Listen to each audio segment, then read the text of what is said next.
Hello प्यारे बच्चों, आओ तो हम आज की वर्कशीट करते हैं। संख्याएं गणित की मिशन बुनियाद की वर्कशीट है ये बेटा। इसका टॉपिक है आज का संख्याएं। इसमें हम पहला प्रश्न देखते हैं बेटा। ये वाला प्रश्न देख रहे हैं हम। निम्न चित्र को देखकर संख्याओं को अलग अलग समूह में लिखें। आपको यहाँ पर देखो ये डायग्राम दिया गया है और इसके अंदर अलग अलग संख्याएं लिखी हुई हैं, अलग अलग प्रकार के घेरे बने हुए हैं। ठीक है। और इस साइड आपके 3 प्रकार की संख्याएं लिखी हुई हैं, प्राकृतिक संख्याएं, पूर्ण संख्याएं और पूर्णांक। और इनके आगे आपको खाली स्थान यहाँ पर दिए गए हैं। इनमें आपको भरनी है कौन सी संख्याएं इस गोले में से देखकर। तो सबसे पहले है बेटा प्राकृतिक संख्याएं। ये देखो जहाँ n लिखा हुआ है, प्राकृतिक संख्याएं देखो आप। सबसे पहले प्राकृतिक संख्याएं कौन सी संख्याएं होती हैं? प्राकृतिक संख्याएं वो संख्याएं होती हैं जो 1 से शुरू होती हैं और अनंत तक जाती हैं। अनंत माने इंडेफिनिट, अनगिनत। तो जो 1 से शुरू होती हैं तो इसको हम इंग्लिश में नेचुरल नंबर भी कहते हैं। तो n से इसको डिनोट किया हुआ है। यहाँ पर देखो n लिखा हुआ है। तो ये बीच वाला जो घेरा है, ये जो घेरा है n लिखा हुआ है जहाँ पर, इसके अंदर जो भी संख्याएं लिखी हुई हैं वो आप यहाँ पर लिख देंगे। ठीक है। इसके बाद सेकेंड नंबर पे देखो है पूर्ण संख्याएं। पूर्ण संख्याएं को हम इंग्लिश में बेटा होल नंबर कहते हैं, इसीलिए W लिखा हुआ है इसके आगे। होल नंबर क्या होता है? ये जो संख्याएं होती हैं 0 से शुरू होती हैं। अब अंतर देखो, प्राकृतिक संख्याएं जो थी वो 1 से शुरू हो रही थी, बस पूर्ण संख्या में 0 भी लग जाता है, 0 से शुरू हो जाती हैं। 0 1 2 3 4 इस तरह से अनंत तक। तो जो सेकंड वाला घेरा आपको दिख रहा है, W लिखा हुआ जिसके अंदर बीच वाला गोला, उसमें जो संख्याएं लिखी हैं वो आपको यहाँ पर लिखनी है, इसके आगे, पूर्ण संख्याओं के आगे। इसके बाद आपको दे रखा है पूर्णांक, इंटीजर्स कहते हैं इनको। इंटीजर्स में क्या होता है? प्राकृतिक संख्याएं भी आ गई, पूर्ण संख्याएं भी आ गई। इसमें अब 0 से और आगे से जुड़ जाती हैं, नेगेटिव संख्याएं भी आ जाती हैं इसमें, ऋणात्मक और पॉजिटिव नंबर भी आ जाती हैं। 0 से कम नंबर कौन सा होता है? माइनस में चले जाते हैं, -1 -2। तो इसमें पॉजिटिव नंबर 0 और फिर नेचुरल नंबर जो होते हैं वो आ जाते हैं इसमें। तो जो सबसे बाहर का घेरा है इसमें आई लिखा हुआ है, इंटीजर्स, तो ये पूर्णांक कहते हैं इनको, यहाँ पर आ जाएंगे। ठीक है, जो आखिरी का गोला है। अब हम जो है सेकंड क्वेश्चन पर पढ़ते हैं। सेकंड क्वेश्चन देखो अपना, सेकंड क्वेश्चन देखेंगे हम। अब जो है सेकंड क्वेश्चन देखते हैं हम, क्या कहा गया सेकंड क्वेश्चन में। देखो, निम्न में से सम व विषम संख्याओं को अलग करके दी गई आकृतियों में लिखो। नीचे आपको आकृति दी गई है, उनमें लिखना है। ध्यान रखें कि सम संख्या को उस बहुभुज में रखें जिनकी भुजाओं की संख्या सम हो, तथा विषम संख्या उस आकृति में रखें जिसकी भुजाओं की संख्या विषम हो। सबसे पहले बेटे आपको इसमें सम संख्या और विषम संख्याओं का अंतर पता होना चाहिए, क्या होता है। तो सम संख्याएं कौन सी होती हैं? जो दो नंबर से, 2 से पूरी तरह से भाग हो जाती हैं। ठीक है, उन्हें हम कहते हैं सम संख्याएं। तो वो आपको इनमें से ये जो नंबर दिए गए हैं यहाँ से लेकर और यहाँ तक, ये जो संख्याएं दी गई इनमें छांटनी है। जो इनको तुम 2 से तुम भाग दोगे और शेष कुछ भी नहीं बचेगा, पूरी तरह से भाग हो जाती हैं, वो संख्याएं होती हैं सम।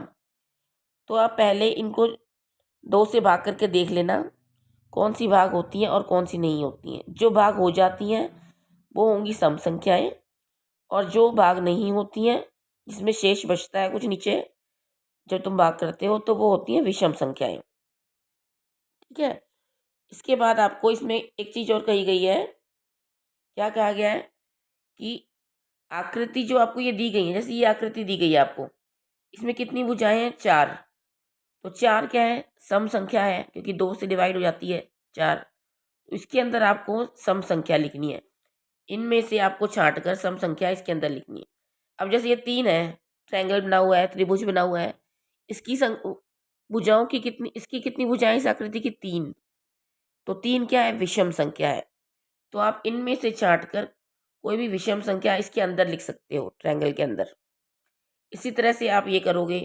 अगला ये कैसा है, 4 भुजाएं हैं इसमें, ये सम संख्या है इनकी भुजा, तो इसमें कोई भी सम संख्या वाला नंबर भरोगे ऊपर से छांट कर। तो इस तरह आपको आकृतियों की भुजा देखनी है और उस तरह से भरना है।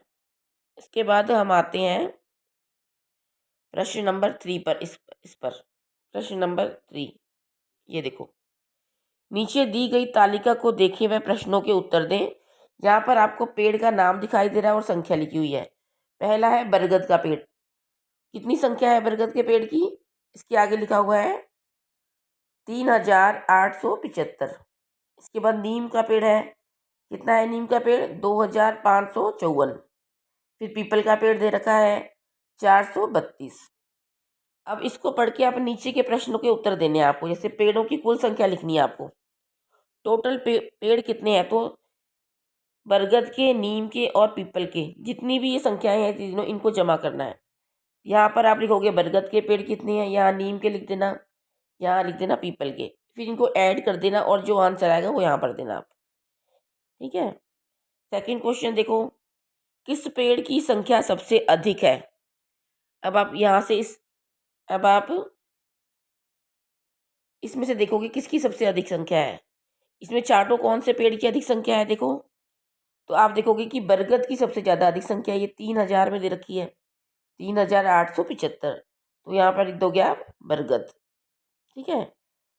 थर्ड क्वेश्चन है, बरगद के पेड़ों की संख्या पीपल के पेड़ों से कितनी अधिक है, ये दे रखा है इसमें, कितनी अधिक है। ये कैसे करोगे आप, ये वाला देखो, बरगद के पेड़ों की संख्या पीपल के पेड़ों से कितनी अधिक है। पीपल के पेड़ कितने हैं, 432, और बरगद के पेड़ कितने हैं, 3875। तो कितना अधिक है, तो आप इन दोनों को माइनस कर दोगे, इन दोनों को माइनस करोगे, जो आंसर आएगा उतनी ही संख्या अधिक है, तो यहाँ पर लिख दोगे इनका आंसर। चौथा देखो, पेड़ों को उनकी संख्या के बढ़ते क्रम में लिखो। बढ़ता क्रम क्या होता है, आपको इन तीनों में से सबसे पहले छोटी संख्या लिखनी है, उसके बाद उससे बड़ी, फिर उससे बड़ी। तो सबसे छोटी संख्या कौन सी है इसमें, 432 पीपल के पेड़ की, तो यहाँ लिखोगे 432। उसके बाद कौन सी है, 2554 नीम के पेड़ की, तो यहाँ लिखोगे 2554। और सबसे बड़ी है बरगद की 3875, वो यहाँ लिखोगे आप। ठीक है। इसके बाद देखो, आपको एक प्रश्न और पूछा गया है, लास्ट वाला, क्या पेड़ हमारे लिए उपयोगी हैं, यदि हाँ तो कोई 2 उपयोग लिखो। तो आप सब जानते हो कि पेड़ हमारे लिए कितने उपयोगी हैं, तो यहाँ पर आप लिखोगे हाँ हाँ हमारे लिए पेड़ बहुत उपयोगी हैं। और कोई 2 उपयोग आप अपनी मर्जी से लिख सकते हैं। जैसे लिख सकते हो आप कि पेड़ों से हमें ऑक्सीजन मिलती है, या दूसरे नंबर पे लिख सकते हो पेड़ों से हमें लकड़ी मिलती है। और भी कई सारी चीज़ें जो लिख सकते हो आप, जैसे छाया मिलती है, फल मिलते हैं, सब्जियां मिलती हैं। ठीक है। तो इस तरह से आपको ये वर्कशीट अपनी कंप्लीट करनी है।